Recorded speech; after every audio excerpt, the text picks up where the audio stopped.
Thanks for listening to the Upstream Leader podcast. Busy season is behind us, which means we've officially entered what we at Upstream call development season. The time of year when firms can finally step back, invest in their people, and focus on building a stronger future. One of the best ways to do that is through Headwaters, Upstream Academy's premier leadership conference, designed for accounting firm leaders who want to think bigger, lead better, and connect with peers who are shaping the future of the profession. With inspiring speakers, practical insights, and meaningful conversations, Headwaters is built to help your firm move forward with purpose.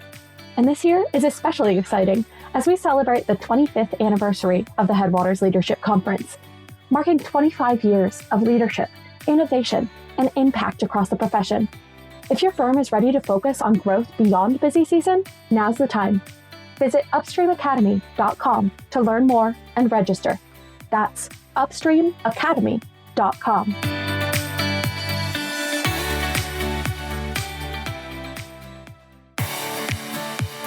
Maximize your accounting career by becoming high yield and low maintenance with the Upstream Leader podcast.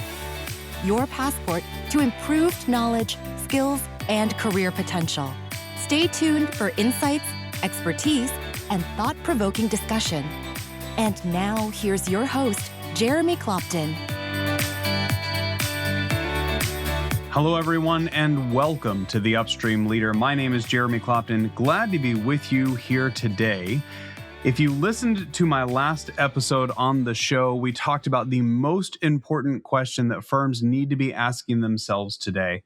And building on that, I want to tell you what to do once you have an answer. And the question, for those of you that maybe have missed the episode, was, who do we want to become as a firm? Who do we want to be? Retreat season is in full effect. It seems that every firm is starting to ask strategic questions, figuring out the direction they want to go. And I've been lucky enough to have the privilege of working with several firms already post-tax season. We've explored the answer to this question. And for several of the firms, what has struck me is we didn't come up with some earth-shattering, groundbreaking, transformative identity crisis type of answer. We didn't take a firm that was currently local and they decided, oh, now we want to be multinational. I haven't had a firm that's global in nature that has said, you know what, we'd much rather just be a regional firm.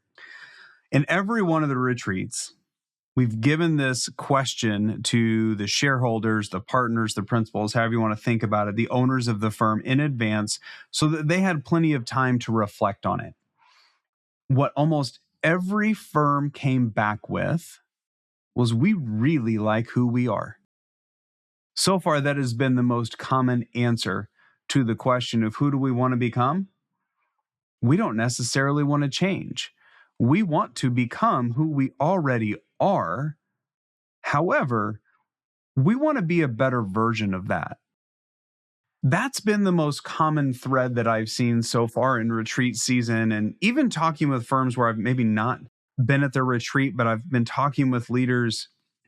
I don't know a lot of firms right now that are looking to completely change their identity, to transform into a completely different firm with a 100% different trajectory. And don't get me wrong, there are some of those firms in the profession right now, and it's not that they want to do that for the wrong reasons, that they're thinking, oh, well, we want to change because we just want to take the path of least resistance and we'll just settle for a new identity. The firms that are looking to be very transformative, they're saying we want to get somewhere new and we want to get there faster. And what's interesting is, if you were to look at the headlines and you were to read LinkedIn and all the other places that you can get news and thought leadership about our profession, you would probably start to believe that it's actually most firms that want to be somebody different, that they need to be somebody different, that they've got to completely abandon who they've been and become something new. Frankly, I just don't buy that. I don't believe that it's necessary. And I love the fact that the firms that I've talked to have all settled on the same identity relative to one another, of course, and that who they want to become is a better version of themselves. They want to become a better version of the firm that they are today because they still believe in their mission. They still believe in their vision. They still believe in their values, their why, who they interact with. They still value their people, their communities, their clients. And despite all the change, the consolidation, private equity, other variations of investors coming into the space, artificial intelligence, outsourcing, and all of it.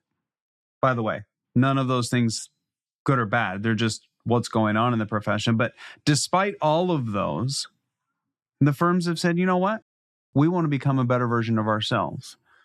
The question now becomes, how do we do that? How do we become the better version of ourselves? And what I would offer you in this episode is that question, how do we become a better version of ourselves, might have the simplest answer possible as you think about the strategic direction of the firm. And that answer, though simple, is at the same time the most challenging thing to execute. And the answer to the question of how do we become a better version of the firm that we are today is that you have to do the really hard things that you've been avoiding for the last several years. And if you're sitting there thinking, oh, Jeremy, we haven't avoided that, I would ask you to become very reflective. I would ask you to go back through your last several years of retreats or strategic planning sessions or whatever your version of looking at the year or the years ahead may look like. And I would ask you to look at that and say, how many of the things that we've talked about needing to do every single year have actually been the same things year after year after year? Really, they fall into this category of the things that you know you need to do, but unfortunately are very difficult to do. And these are not the run-of-the-mill things. We need to get new clients. We need to do good work. We need to bill and collect. We need to ensure that we're compliant with CPE. Those aren't the hard things that you've been avoiding. Some of the hard things that a lot of firms have been avoiding that may come up as you look back and say, what have we not done? Investing in your people. And before you jump back and say, wait, we've done that. We have HR, we have L&D, we spend all this money on training. I mean, you investing your time in your people. It's easy to say, well, if they want to get better, they should go learn more, they should develop more. It's a lot harder to look in the mirror and say, my responsibility as a leader is to develop the next generation of leadership in the firm. What if you were to take 200 or 300, even just 50 billable hours and say, you know what, I'm going to let somebody else do that work. I'm going to invest that in my people because that's investing in the future of the firm. I would venture a guess that for many, you would look at that and say, that'd be really hard to do because I've got to take care of my clients. That's one of the hard things that you've been avoiding that you need to do to become a better version of yourself. It could be identifying the ideal clients of the firm and actually committing to only taking on ideal clients of the firm, rather than operating sometimes out of fear that any client is better than no client. So we'll take any rather than ideal. Perhaps it's holding people accountable and setting a high standard of excellence because you know that it's hard to recruit people, that you haven't maybe been having the success that you're looking for in recruiting. So you're thinking maybe we need to widen the net a little bit so we can recruit more people, even though we know they're probably not right. So we're going to lower our standards of excellence rather than expanding where we go look for excellence. Maybe it's tolerating lower performance in your people, in your clients, in yourself. But again, operating out of this fear that, but if we push too hard, if we expect too much, if we challenge them, if we ask them to do more, they might leave. The hard thing that you're avoiding is that recognition that if we ask them to do more and rise to our standard of excellence and they don't and they stay, that's actually worse. As I said in the previous episode, the most important question is, who do you want to become? Because then it guides your next steps. For the firms that ask that question, they come back to the realization that who I want to become, or who we want to become, is simply put just a better version of who we are. The path forward is quite simple. You've got to start doing the hard things that you've been avoiding doing. And the last piece of that puzzle that's going to be critically important for you, and is arguably for most firms the hardest aspect of this, is you're going to have to drive partner accountability in doing these hard things. You're going to have to stop allowing one another to find the reasons to not do the hard things. We talk a lot with firms, and I think I've talked about it on this podcast several times, that you get more of the behaviors that you tolerate. If I can be remarkably candid, there are a lot of us in the profession over the years that have tolerated mediocrity because it was a lot easier than dealing with mediocrity. We don't want to have to call it out. We don't want to have to raise the bar. We don't want to have to push for excellence. So we'll just say, you know what? It's good enough. Let's just keep it as it is. And I get it. In business, sometimes we're okay with that. We may accept that we're okay with performers that are just so-so. But if you want to become a better version of yourself, you've got to raise the level of performance for everyone.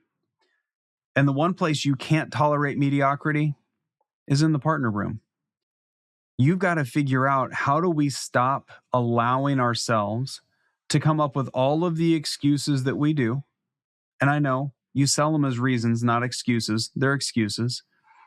How do we keep ourselves from buying into all of these excuses that we don't have time, we don't have the people, we don't have the whatever to do the hard things? And the hardest of those things is hold one another accountable as owners of the business. That is arguably the most important thing that you can do to become a better version of yourselves. Raise the level of performance in the partner room. Require, encourage, expect that everyone in that room will perform to the highest standard of excellence possible. If you can raise the bar there, actually, let me say that a different way. I'm going to use a phrase that I had a managing partner use recently. If you can raise the floor of performance in the partner room, you will raise the floor of performance across the firm. But that's going to require you to do those hard things. So, how do you get started on this? First and foremost, answer the question from the previous podcast episode, right? You ask, who do we want to become? You figure it out. If the answer is, we want to become a better version of ourselves, I need you to go back through the last 3 to 5 years of discussions at the partner level. What are the things you always talk about?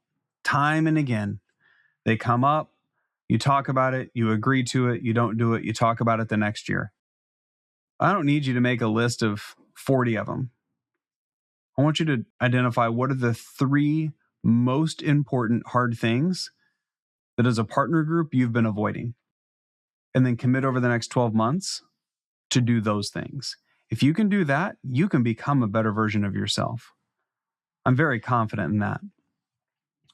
As you know, I like a good book recommendation, and there are obviously several books on this topic and several that I would highly encourage you to read. But I'm going to start with Do Hard Things by Steve Magness. As I'm kind of looking around the office here, trying to see which of my books I think would be best for this. Do Hard Things by Steve Magness is the one that comes to mind right out of the gate. It's going to help you figure out, all right, how do I get to that better version of myself? How do we get to the better version of the firm? Doing Hard Things is exactly how you do it. I'd love to hear your thoughts on that book. If you're looking for others, Beat Yesterday is probably another one that's at the top of my list right now. Jake Thompson is the author. He's been on this show a couple times. A phenomenal author, great mind. He'll actually be speaking at our Headwaters conference here in July, if you'd like to see him in person. Registration is still open and available for Headwaters, July 16th and 17th in Chicago.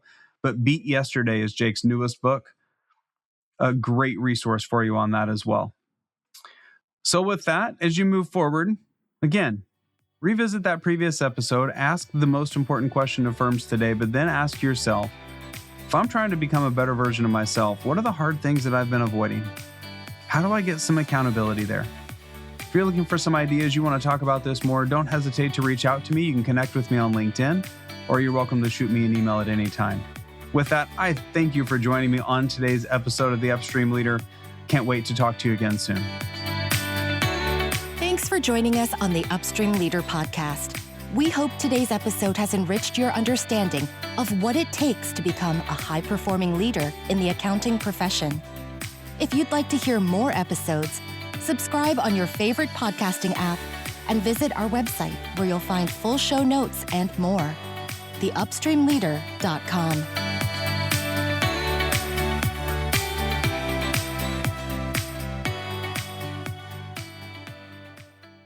professionalproductions.net